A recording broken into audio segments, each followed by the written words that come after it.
What this video is a demonstration how to change the rod seals on the lift ram of a 742 Bobcat. And a lot of the 742s and other models, this ram internal components look different than the other ones. Don't ask me why. I'm an engineer. Normal variations in manufacturing do occur, improvements.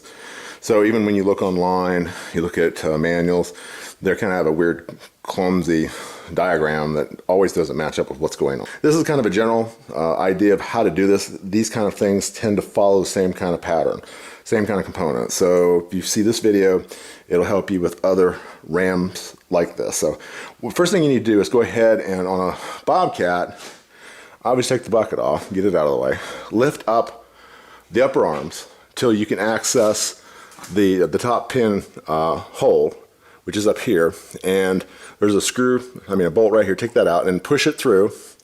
Use a piece of wood, for God's sake, don't stick your finger in there. Go ahead and push that out of the way. Now you can got your ram down. And if you notice, I got this whole ram is floating on a bungee cord right here, and I just basically do this to keep this up. I'm not draining the oil out of this. I'm not taking any of the hydraulic lines off. So to get this cap off, the first thing is you have to have a C-shaped tool device that has two pins in it. Well, if you don't have a C-shaped tool device that has two pins to actually pull this, because there's actually two indentations here for the tool. If you don't have that, well, you're going to have to come up with something different. You can use, if you're really creative, you can use two narrow Phillips screwdrivers and some arrangement that looks like chopsticks. That works. This doesn't come out too hard. If it does, there's probably some other issues you need to be looking at. The thing that I found works really good is there's a pair of pliers that looks like this, and it has it's needle nose and it has a bent tip on it. So when you get right into it, you can get that and split it. I'll put it on and turn it. Make sure you can see it while I'm doing it. And you can turn this like this, and you get this off. And this comes off fairly easy. It came off before I even took it off and cleaned it off. Once you take this off, you're going to pull this back. Oil is going to come out. It's going to go down. I've got absorbent material here. I've got a pad over a sheet over my tire, and I've got a drip pan down here with absorbent, basically to catch the oil. Probably about 8 to 12 ounces of oil is going to come out of that, so it's not that bad. Now to actually get it to pull, you have to have somebody in the cab, and on the lift mechanism, you have to be pushing in on the heel. On 742, it's the left pedal, push in on the heel. That relieves the back pressure on this line, which means that you can basically come out and pull this up. Now, it doesn't take a lot of force once you've got this off. And I'll go ahead and pull it off. Are you done? There you go. So it's disconnected now, and there's not a lot of force on that. What you need to do is go ahead, have somebody get in the cab, and actually push to lift on the beam, on the bucket. I mean on the lift, and then up here, and it doesn't take a lot. I've got just a simple chain that I've hooked into the lower pin on the universal connect and come down. The chain comes through down here, little foam tube in there to keep from just scratching the crap out of it. I know it gets abused anyway, but I just don't want to go there. And just basically, it doesn't take a lot, and you just do this and basically tighten it up. And as you're doing that, down here, it's coming out, and you get some oil. This back side has already been discharged of pressure. So there's a bubble in the system, and that's the way I can get it out. If there's a bubble in the system, that'll allow you to pull this out like this. When it's hydraulically locked, by definition, you can't. That's what your system's supposed to be when you're running it. It's hydraulic locked. There's no bubbles in here. That's why I always tend to be careful not to entrain any bubbles in here. Get them trapped because they're kind of hard to get out. You get that hissy, squealy, soft, motion in the bucket for a long, long time. So go ahead and pull this out. I'm going to go ahead and crank this several more times. And like I said, it doesn't take a lot of pressure to do this. If you're sometimes you have to rash it a little bit, just kind of shake it, crank it. There you go, it comes out.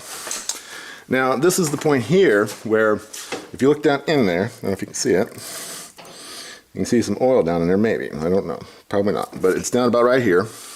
And when you get this done, you can just basically let it hang, okay? Go ahead and put your dry sorb media down here or whatever you want, and go ahead and let it drip for a while, take a paper towel, clean it up. One of the things I like to do, as far as a workflow, arranging your work for this kind of operation, is to get it clean first. I've had to take this off, go ahead and clean up this part, get all the grease off of it. I just hate to cross-contaminate things, especially when there's hydraulics involved. If I get down in here, or tools been against this, and I grab the tool, constantly moving dirt down in this area, constantly having to clean this area, because I don't want to impinge dirt underneath any of these butane components here, or any of the polyurethane components. You just don't want to go there. So basically, I just try to clean this whole thing out. Now, once you've got the ram out and you've let it drip, so you got all the oil off of it, you have to get this nut off the end right here. And the best way to do that is to actually insert it back in the arm. So go ahead and slide that in. And now what you have is the nut end. So basically you just get on that and you're ready to go. Just go ahead and take that off. This is what the finished cylinder piston and cap seal assembly looks like. This is what it will look like after you finish. I want to start here. It's nice and clean. It's easy to explain the parts, the functions. Not that you need to know the functions. It's rebuilding it. If you knew the functions, you tend to look for problems. This is obviously the cylinder cap. It has a lip seal on the outside here. You can see over here it's blue, and internal to this there's another rod seal, specific rod seal. This outside seal is made out of Reassembling or polyurethane. Internal seal is also Reassembling polyurethane with an O-ring. And those are very stiff, fun to put in. We'll go through the procedure for installing those. This is the end cap seal for the outside cylinder wall. It entails a backing ring. There's a backing ring and an O-ring. This backing ring is a flat O-ring made out of polyurethane or a Reassembling material, and it keeps this O-ring from, when it gets high pressure on it, extruding too far into the gap of the cylinder wall and the end cap. This is a cushion. I'm not sure, I've seen these for years in different applications. It's designed to do something magic during the end stroke, or the bottom stroke or the top stroke. In this case, I'm not sure which one they're going for. Sometimes these have a taper ground into here, sometimes a taper ground into here. It has something to do with how the cylinder lands at the bottom and lands at the top as a cushion. And there's also another, sometimes this plug down here is formed to provide that. And they actually call this the cushion, okay? If this is tapered or something like that and it goes into the bottom of the cylinder where the actual pressure is applied, sometimes they tailor that. That's usually for short stroke hydraulics. This is usually called a cushion coupling. It's usually down here on the other side. So I'm not sure exactly what this function is. Like I've seen this in different shapes on different cylinders on Bobcats, not sure.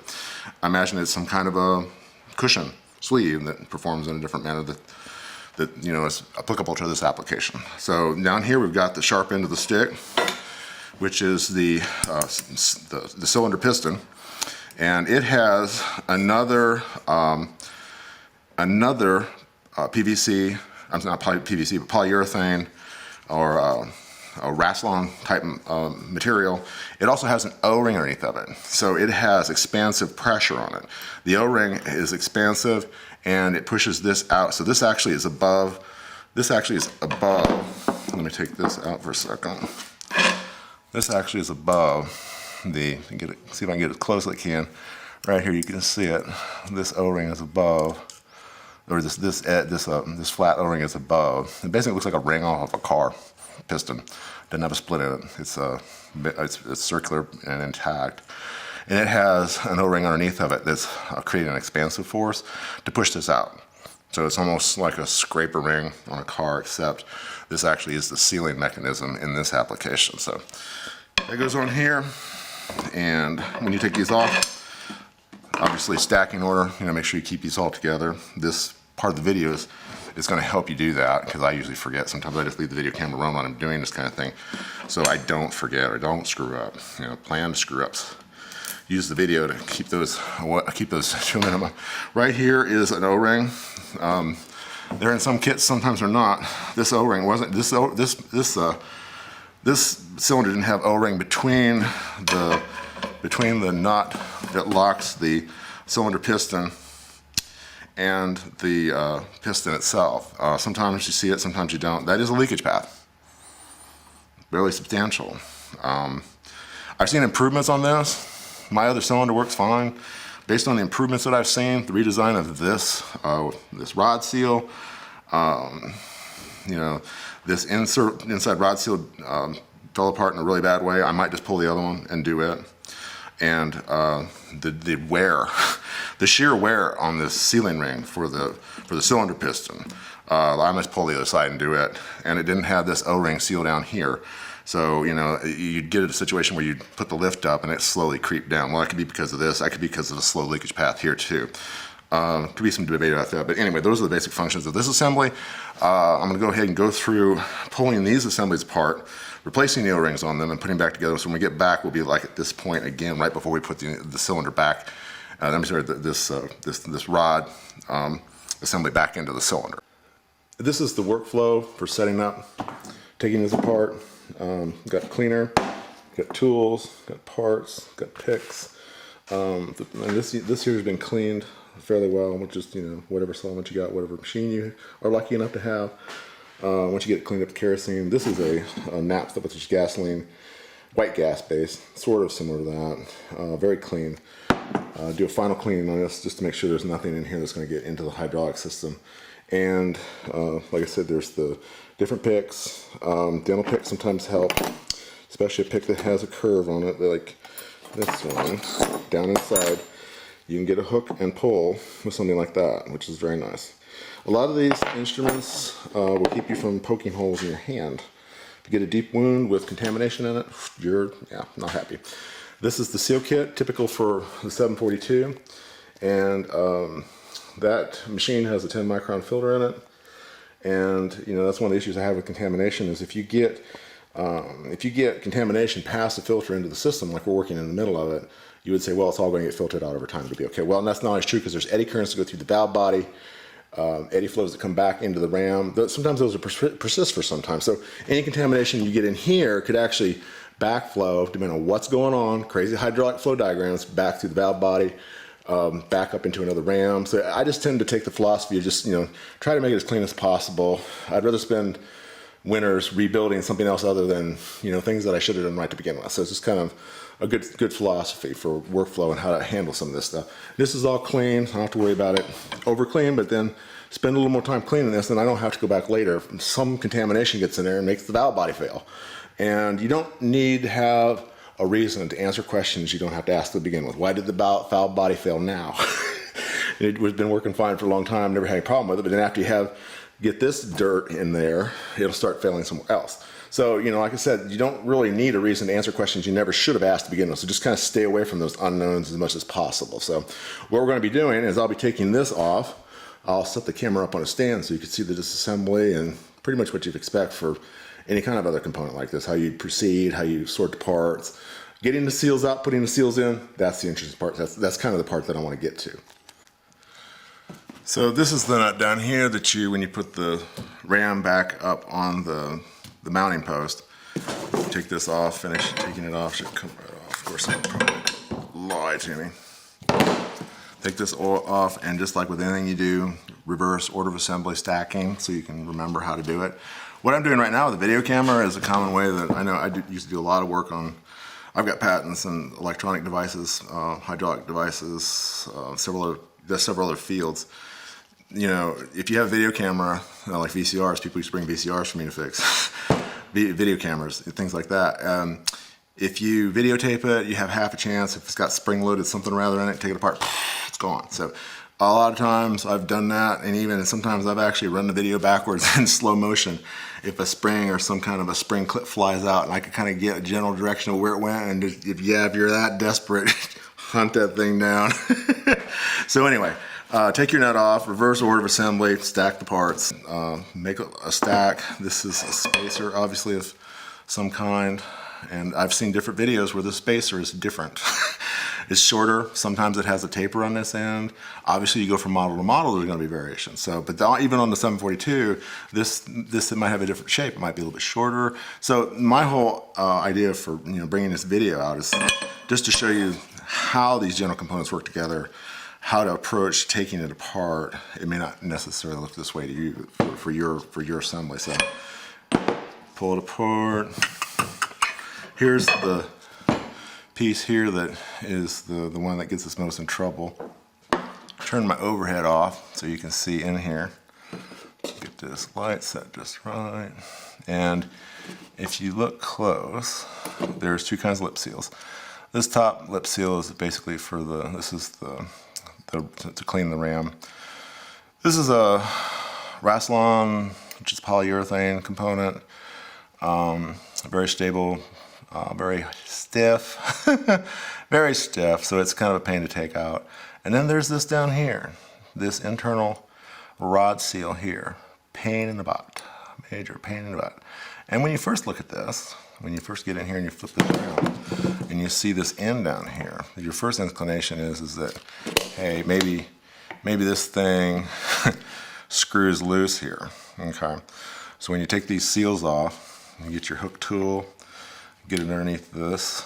I always tend to like to do this and not be destructive, because if there's something happening, I actually need to reuse this. You never know. So I tend not to destroy them. Just make sure that you remember the order of assembly, obviously. Now, this is the backer ring here. And what it's for is to keep this O-ring that's in front of it. It will tend to extrude under high pressure. All O-rings do. That's their function. The amount of extrusion along the point of seal has a certain characteristic to it, and it's really agonizingly, nauseatingly defined.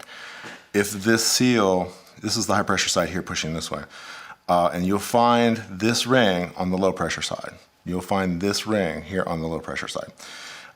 Sometimes they put two in, just so it's, you can't mess it up,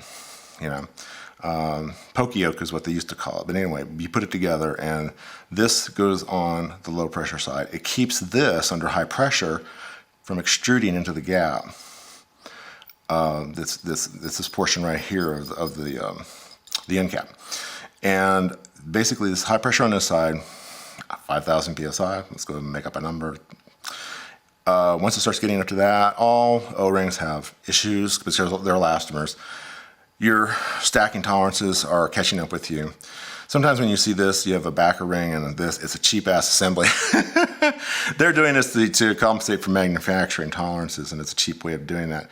In this case, no, it's actually preventing high pressure extrusion past the design limit of this O-ring onto this cap. And it actually, and if you look at it on high pressure, and I've seen this micrograph through a quartz window, you can actually see this extrude onto this area. It makes a little kind of a pucker right here, which is fine. That's what it is. There's a lot of specifications as to how much based on the material, blah, blah, blah.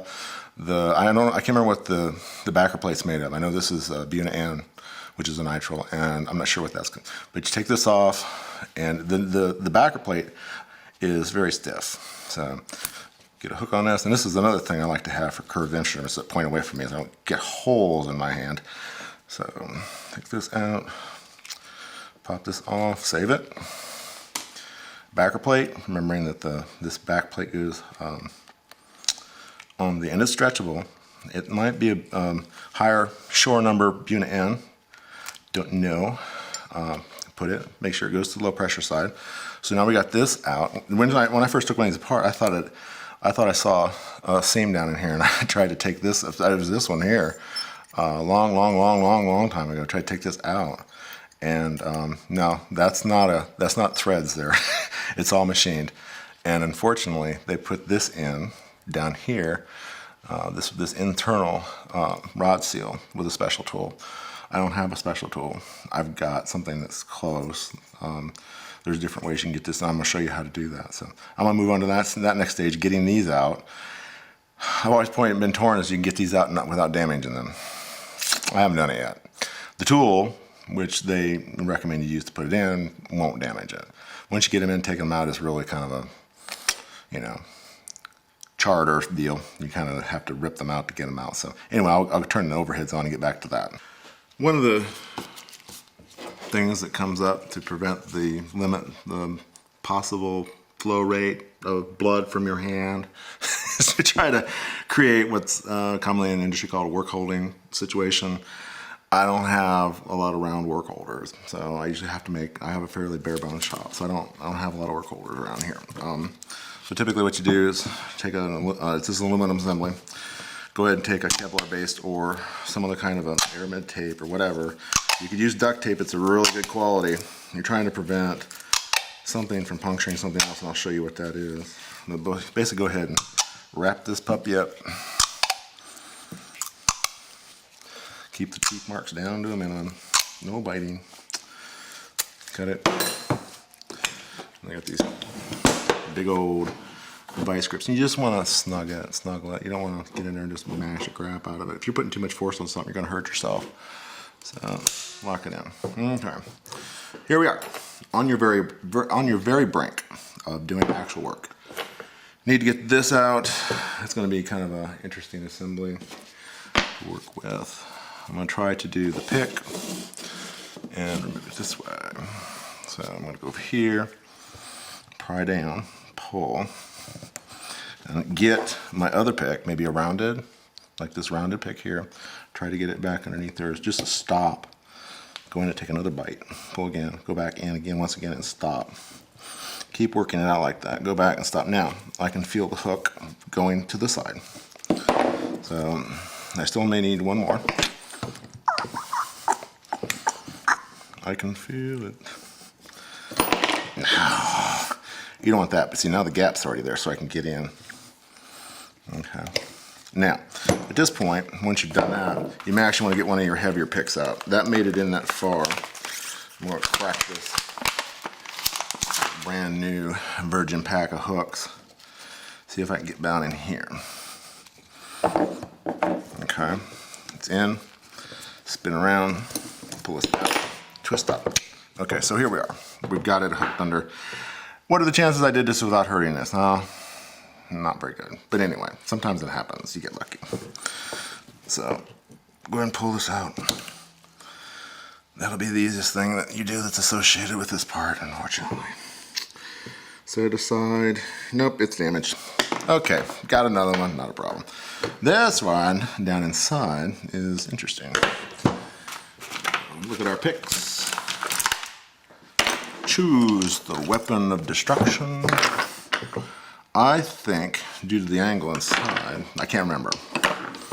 I think this one will work the best to get down in there, because you can kind of envision it in your mind. You're going in like this, you're rotating under, pulling back, and then once you do that, you'll need to stop your pin stop. So go ahead and you'll have this ready. Okay, so once you go down in and pull back under like this and start to pull it up, you'll go ahead and come back on top like this. You go back on the top like this and pull under to lock it, and then maybe you can get this back under and do a curl under. If it starts getting real interesting, you got your hook. You can go back with your hook and get back underneath of it too. So it's not like, you know, the dentist working on your teeth. You hope not. A lot of times I don't even look at the dentist tools. I'm a dental phobic, whatever they call that, fear. But so it doesn't help me a lot to do this kind of work. So I'm going to try, and I'm actually thinking, after looking at this, I'm going to go into the top and go down this way. I'm going to turn this other light on and see if it actually helps. But I'm going to try to go in from the top this way. Nope. No. Let's try the bottom. I don't think it's going to work. No, I'll have to go on the top. And it's, ooh, look, it broke. Well, I wonder why this was leaking. So this is not going to be bad. Come roll around like this. And we've got crap falling out everywhere. What we have, and we can look at this, and I think there's more. So one thing you need to do, obviously, is to make sure you get all the crap out.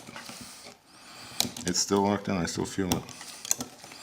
I feel it. You've seen the China syndrome. I feel it. Take it out. And I see a little toilet. I'm looking down. I see a little toilet where all the stuff is flushing down through the center. That's fine with me, just as long as you all come out. And they're still fighting me. Fight me, fight me, fight me. It's all on a curve, and it's all hooked in there, so it's all gonna fight me. There you go. That's just about it. One more little piece. And I think that's it. And I'm gonna snoop around in there too with my spray. Here we go. This is the mess. And what we've got here is an O-ring, Buna and nitro. And this portion here, and it had a flat lip on it where that fit in. Let's see if it looks like the component that we're supposed to be replacing it with. Okay, see if that is even close. If that was on top, this was in here. I'll flip it back the other way. This was right in here. This is what's left of this lip part here. It actually looks like it's a different part. This might actually be very interesting to get in there. So I'm going to examine this and see if I can get my tool method. Like I said, there's a tool that puts this in. If you look on the internet and look up ram seal tool, you'll find it. You'll say, well, that's neat. Too bad I don't have one. So you have to make one up. I'm going to go ahead and try an experiment so I don't embarrass myself in front of you, and then when I get it right, I'm going to get back in here and then we'll figure it out. Okay, so you can hear the heat gun running. I remember how I did this before, a long time ago. In fact, it wasn't even this machine, so obviously somebody's worked on this one in the past.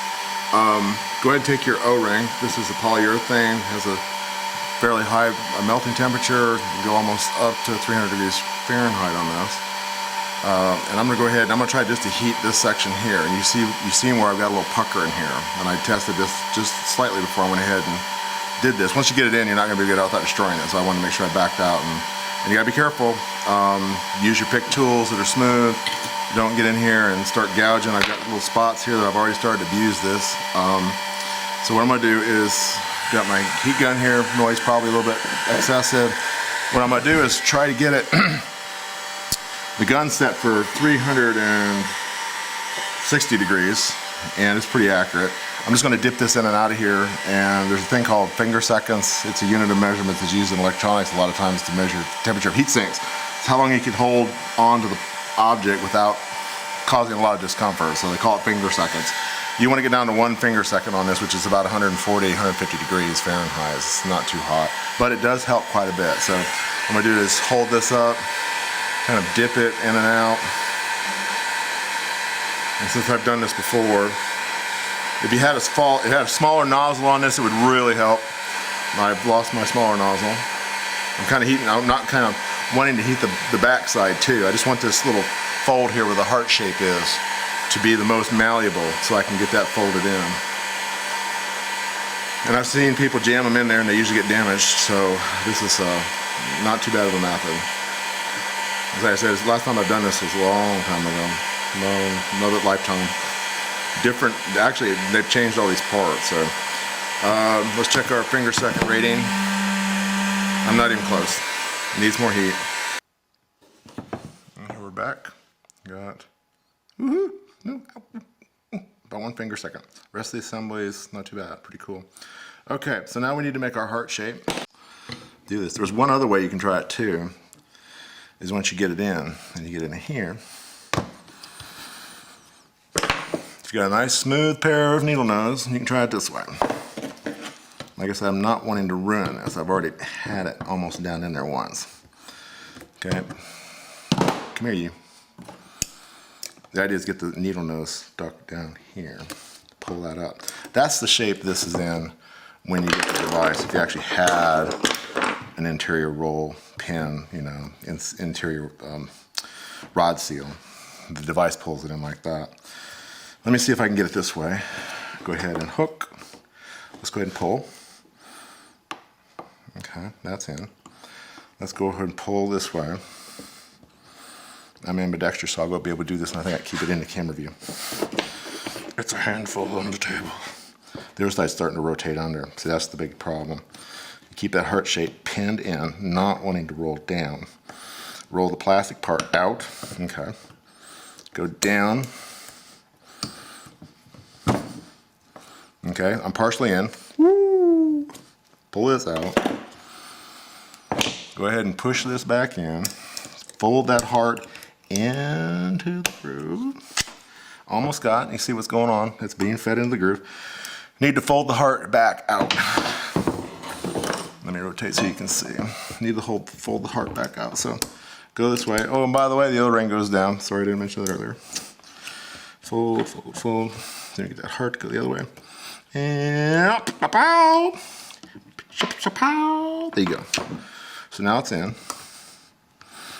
And this part here, you can still see it sticking out a little bit. This will be okay. If it gives you a problem, you know, you might want to heat a little bit. But once you get the ram in there, it's going to push in. So we've got this one in. The other one, I'm not sure. It should be pretty much a little bit more easier. No, it was definitely more difficult. I wouldn't try that at home. So now we've got the inside rod seal on. We've got the wiper seal on top. Okay. There's several other O-rings that I'm going to match up as I put it back in the assembly. So I'm going to go ahead and get the assembly over here again, the rod assembly, and just slide these on in the stacking order, which I took them off. This, unfortunately, is going to be hard to get out. I'm going to go with the fine dental pick. This should draw a lot of blood, a lot of milliliters per second flow rate out of your finger. Watch it. I'm going to go under, come up underneath. What I'm actually going to do is put it.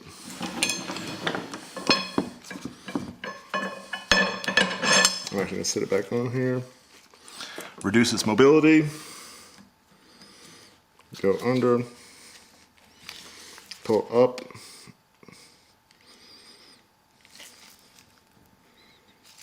I'm bending my tool.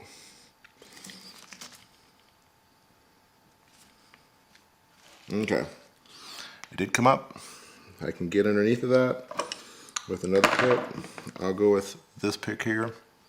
Go under and come back up. Get my dental pick out, which I bent. I'm gonna go ahead and start working it around. See if I can get some stretch into it first.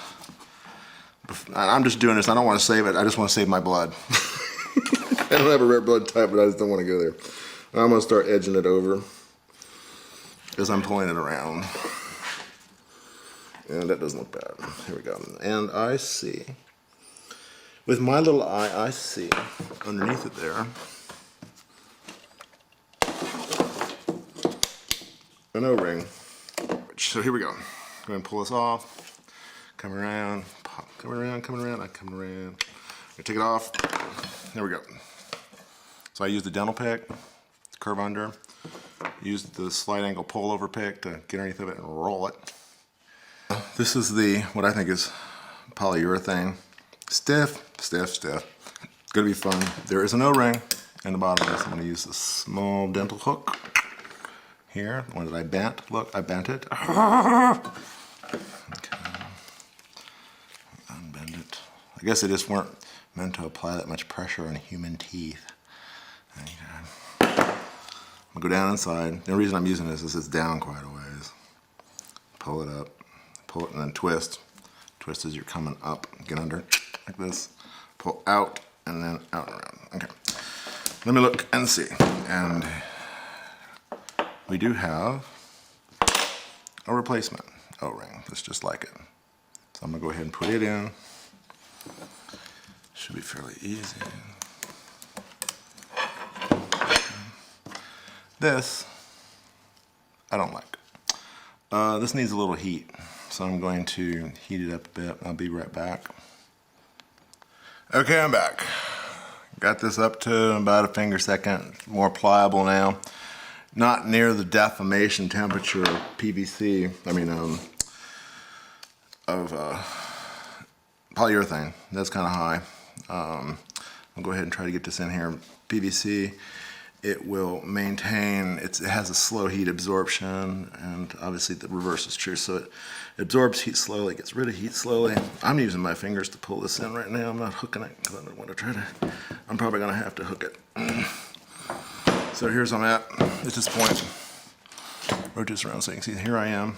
I'm going to go ahead and try this hook, the bulk large hook. I'm going to go ahead and hook under, pull over. And I'm going to go ahead and rotate, and hopefully you can see it rotate. I'll pull it this way and rotate toward you so you can see. Rotate. Rotate. Sometimes it slips back. There we go. Now, like I said, I didn't get above the deformation temperature of this, which is good because you do. You get too hot. It's going to be above what I would describe in porous finger seconds, so don't worry about it. Polyurethane has memory, which is why they used it for this. You deform it just as long as you haven't heated the crap out of it, and it will go back to its shape. So it actually looks kind of, if you look at it from the side, it looks, you know, it looks like it's out of balance, and it is. But give it some time, which means you're gonna have to let this sit a little bit before you put it back together. You just can't get this on there and slam it back. So I can do the assembly though. One thing I want to do though, first, is to, before I start the assembly, lay this out. Okay. Bench is starting to get buttered. Get this out so you can see it. And I'm going to go ahead and do just a rinse on things and wash this dirt that's on this assembly back down into this cloth that I have underneath of it. Okay. I'm going to set this aside for right now. The first one to go on is this. This was the one we first started. Had the wiper on top, the inner rod seal, nothing else on it. Here's the tape that I had on here for the work holding. Take it off. And it was high quality tape, shouldn't leave any residue. Okay, so we're down to that. I'm going to go ahead and do a rinse on it. This naphtha is relatively low volatility, so you're not liable to get high as a kite and run around the neighborhood with no clothes on before you get this done. So you don't have to worry about that, per se. So here I got this, and go ahead and let's see. This goes on here like this. See if we can get it past the first interface of the seal. The wiper seal went on, okay. Going down it further. And I feel the rod seal. It's engaging the rod seal. The first piece I put on was this piece, and what I had to do is to take this sleeve, and you see there's a chamfer right here on the shaft, and that'll take the rod seal and push it into place, because remember it was slightly deformed. It's going to be deformed anyway if you use the tool. You'd wait a while, try to let it deform, but this chamfer, once it gets down, and once that ram seal conforms fairly well to the inside diameter of the shaft, you know, you take this, set it on here, and then basically tip this up, sit it on the ground, and by the time you'll be down here, this end won't be out, and just go ahead and tap it lightly, and this will pop on, okay. Now that I've slid the cylinder cap back onto the rod, I'm going to go ahead and install the seals at the back of the cap. Those are the involve a backer, which is a thin piece of, I think it's polyurethane as well. And its purpose is to keep, and this always goes to the low pressure side. This is the outside of the cylinder, the outside of the, you know, where the cab is. This is the inside of the cylinder. The low pressure in this situation is all the way to the outside. Yeah, you gotta load, But also the delta P across this is always negative to this side. So this is the low pressure side. And what this does is it keeps the O-ring in this groove from extruding, because when normally if you had this O-ring on here, and I'll go ahead and slip it on, and it's against the cylinder wall. Normally if you had this O-ring in here, you didn't have a backer, and then you start getting up the impulses of like 5,000 PSI.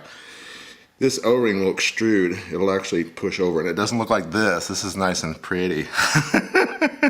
Yeah, no, it doesn't look like this. It's almost like silly putty Play-Doh. It'll actually squeeze just a small segment of this and just squeeze it into a little bead, almost like a parting line you'd find on a rubber part. A small rounded bead that squeezes that in here, and once you get that happening, now that's actually a normal sealing mode. However, once it gets past a certain point, once it gets past a certain stress in the material, it becomes detrimental.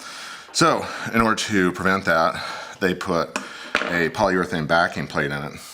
Sometimes when you see the use of a backing plate, the first thing you think of is cheap ass part. because it also, see how sloppy this is in here. Manufacturers use backing plates to compensate for sloppy machinery.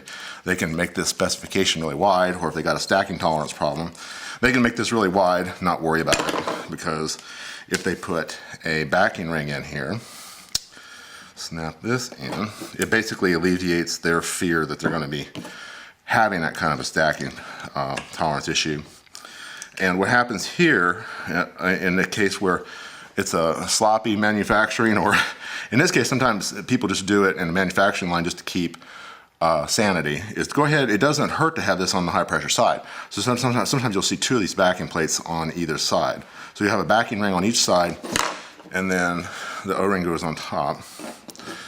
This prevents the abusive extrusion of the O-ring seal into the gap between the cap and the cylinder wall. So that's its basic purpose. In this instance, it's required. It's not sloppy.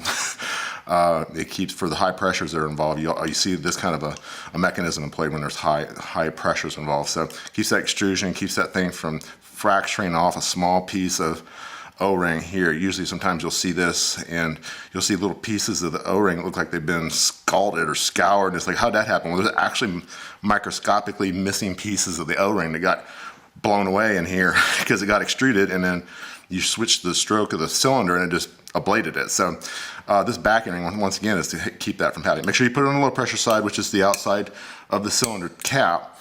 And like I said, sometimes they put two in just to keep people from messing it up. And now you get this portion to go on.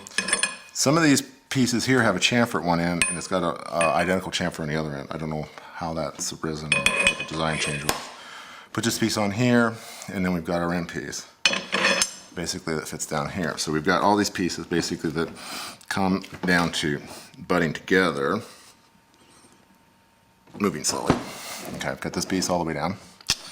And obviously what happens next is the nut goes on, and you're done. So we're going to be over on the machine next, putting this back on. The easiest way to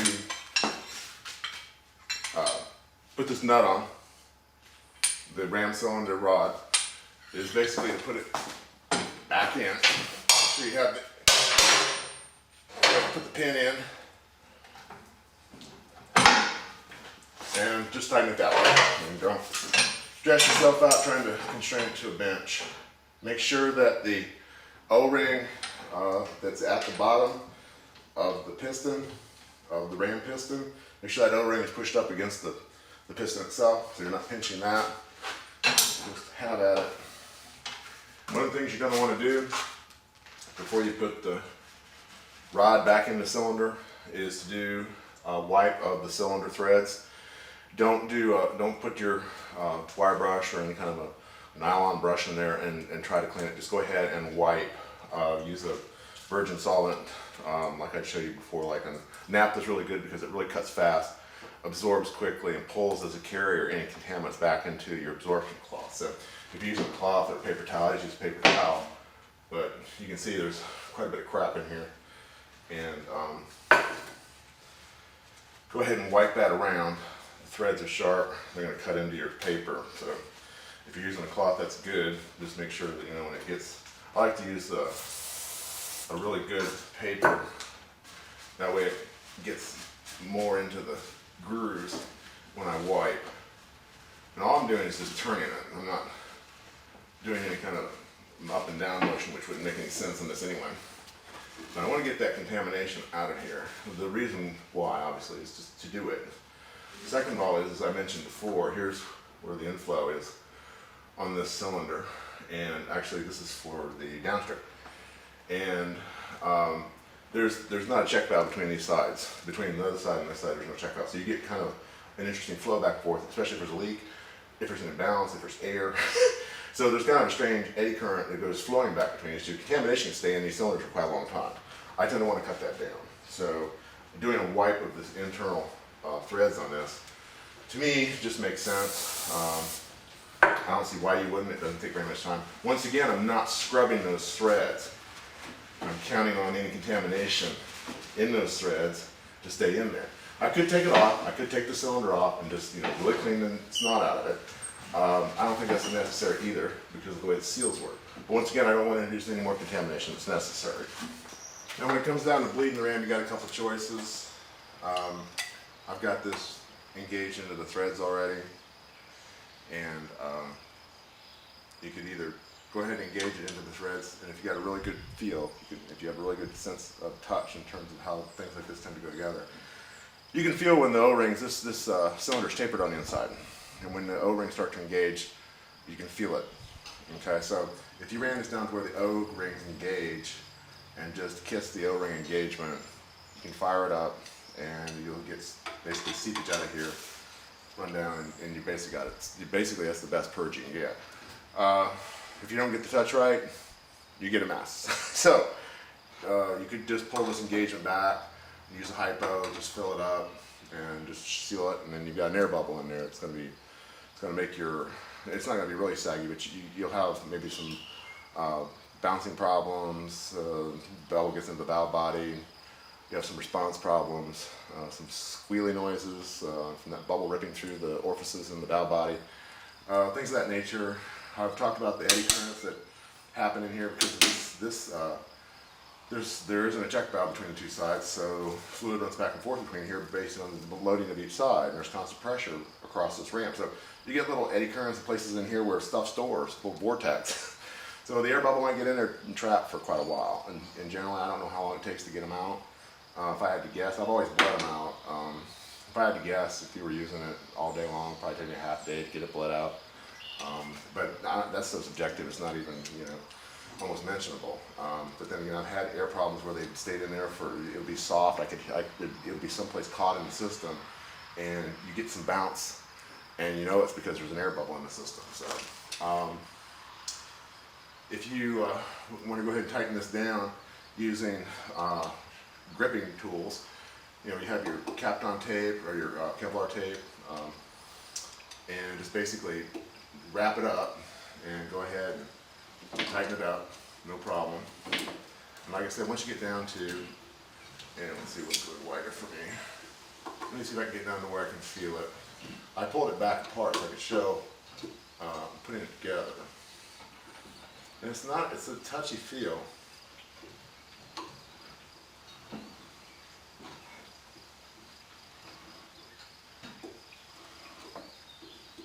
Okay, I felt there, it's sliding into the groove. So if I was going to do this and not have an oil bath, I'd try that. Probably want to go ahead and back it in, start it, back it out. Obviously if you got your setup like I originally showed, you got your everything covered, and you got a drip tray, it's not going to be that bad. You get the bubbles out, get it over with. So from here, you're pretty much done. Go ahead and hook the ram back up and you're ready to go. Lining up the ram with the pinhole in the upper arm is amazingly easy, especially in a twin arm parallel system like this that has double-ended cylinders. You have to have a pressure balance, goes through the valve body. Both arms are in parallel, so I have to have a pressure balance. That means there has to be a relief valve between the two sides, which is about, normally it's like relief valve has like a 10 psi spring rate on it. Okay, so that means that in order to achieve a pressure balance on here, if I started this up, there's going to be a movement of this arm down because it's loose.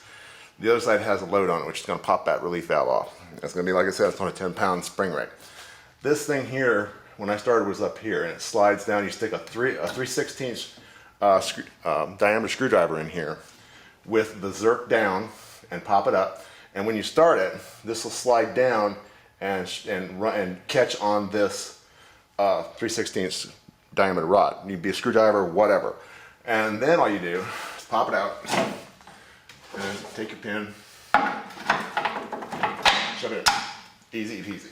And this is any kind of configuration like this, you usually see this. The mechanical engineers who have been doing this since invention of dirt, this is one of the little short tricks to use.